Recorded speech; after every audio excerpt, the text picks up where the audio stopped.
This is Sheriff Ray Nash, candidate for the 1st Congressional District in South Carolina. And you know, with health care reform being forced down the throats of the states right now, with these threats to our Second Amendment rights being proposed in the federal government, this whole idea of nullification is coming back to the forefront once again. It's not the first time the citizens of South Carolina have had to deal with this idea of the state's authority to nullify some type of federal legislation. In fact, we're right here on Church Street in Charleston at the Thomas B. House. This is where the nullification papers were actually signed by John C. Calhoun and others back in 1832. And the basic premise is this: many of our founders, including Thomas Jefferson and James Madison in the Virginia and Kentucky resolutions, and James Madison, of course, being the primary architect of the United States Constitution, spoke quite a deal about this authority of the states to nullify or interpose themselves whenever the federal government overstepped their constitutional bounds. This is a controversial issue, and we know that the Supreme Court has rejected the idea of nullification, but the argument, I think, is quite valid even to this day. From this standpoint, the 10th Amendment says that any powers that have not specifically been delegated to the federal government by virtue of the Constitution, nor prohibited by it to the states, are reserved to the states respectively or to the people. Well, the whole idea of nullification isn't mentioned anywhere in the Constitution.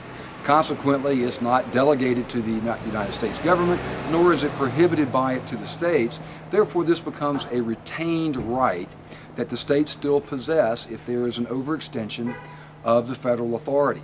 So the whole idea of nullification comes down to whether or not the states actually act independently of the federal government or are subservient to it. Well, if you think about it and look at it from the historical context, the federal government is a child of the states. It's a creation of the states, not the other way around.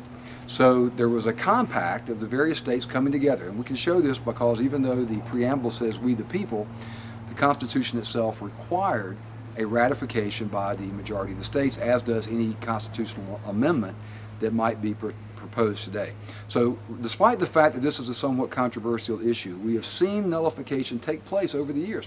In fact, a really good example of this is the fugitive slave law, where the northern states essentially nullified a federal law that required them to return fugitive slaves that had escaped from the South to these northern states. They nullified it. They refused to enforce it as being constitutionally invalid. And we know, because the Supreme Court has declared, that any law that is repugnant to the Constitution is null and void. The Supremacy Clause of the Constitution says that the Constitution itself and any laws that are passed pursuant to it are the supreme law of the land. Well, we can agree with that, but the question becomes, what if a law is not pursuant to the Constitution?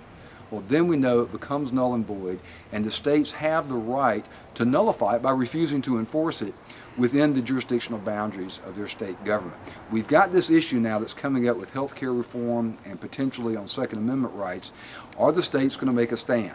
If I get to Congress, we can repeal. We'll make every effort to repeal Obamacare, but if we're unsuccessful, the states are going to have to decide whether or not they're going to make a stand against this unconstitutional intrusion into the jurisdiction of the states.